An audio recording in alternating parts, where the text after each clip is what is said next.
Hey guys, in this video I'm going to show you the Excel spreadsheet firearms log that I use to log my own personal firearms. I've had this for a few years and I've been tweaking it over the years to kind of make it better and to have enough information. So this video I'm going to be showing you kind of how to create your logbook using my template. I have an example spreadsheet that I'll show you, and then I have a blank one that you can kind of start your own sort of log with. There's like a million different ways that people kind of do their Excels, and you might look at this and might want to tweak it or whatever. Feel free.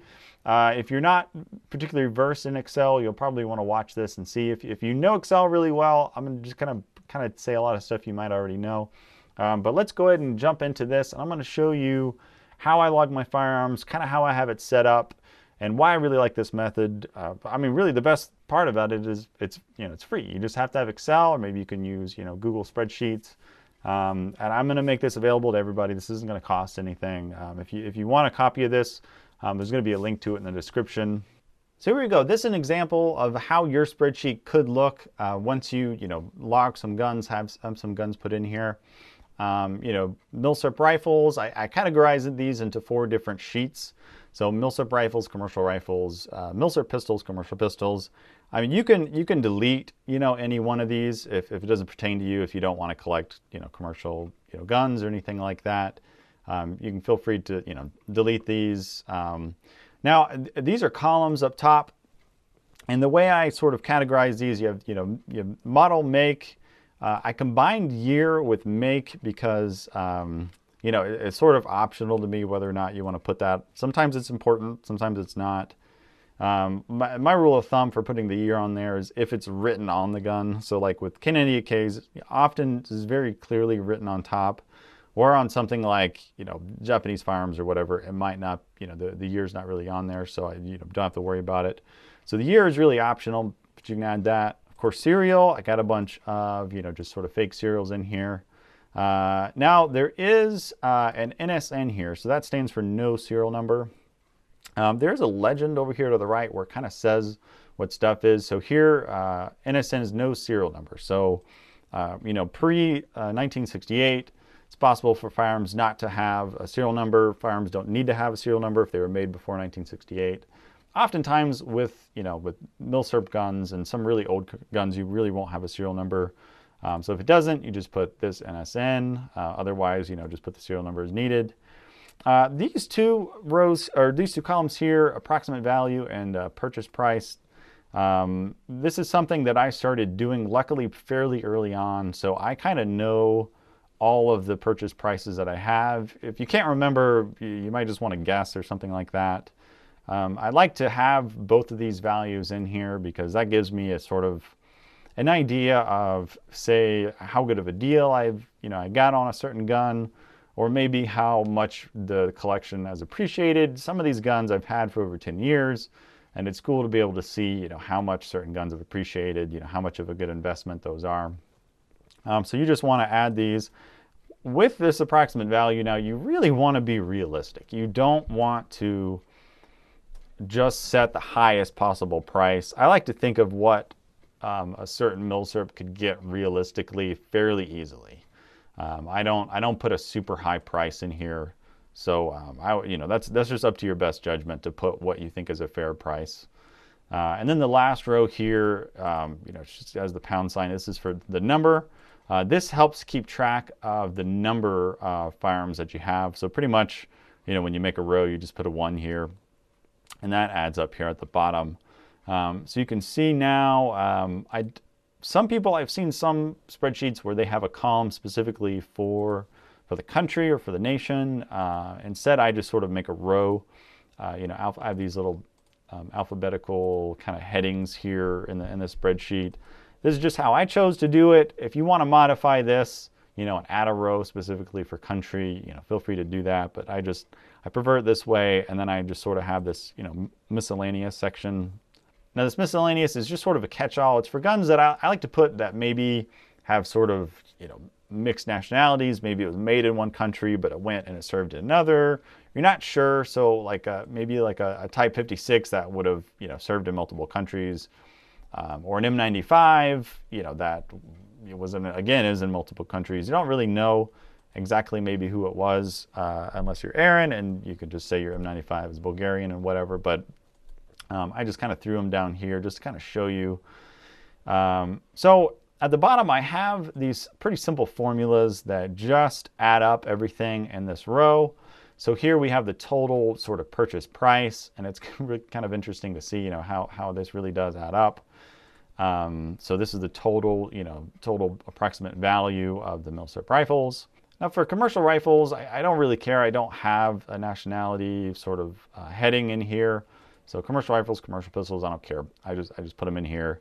Now, you know, Milsurp pistols, again, it's pretty much the same template as the Milsurp rifles. You have the countries and everything. So, and again, at the bottom, you have these, you know, the same, you know, formulas for the number of guns and everything. Now on this main spreadsheet, on the main page here, Milsurp rifles, down here is where all this information gets pulled in. So I have a formula here where the total invested, this pulls this number here.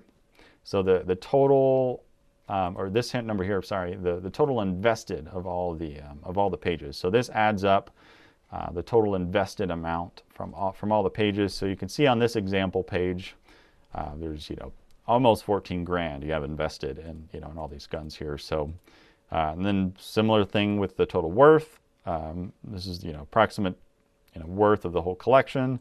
And you can see there's 26 because it adds up the guns and the sides. So now that you have a basic understanding of how this is supposed to look, let's go ahead and go to the blank log. So here at the top, you know, I just left a blank one. So we'll just say that this is American. We'll start with some American Milsurps. Say you have an M1 rifle, and the make, you know, say Springfield. Serial number.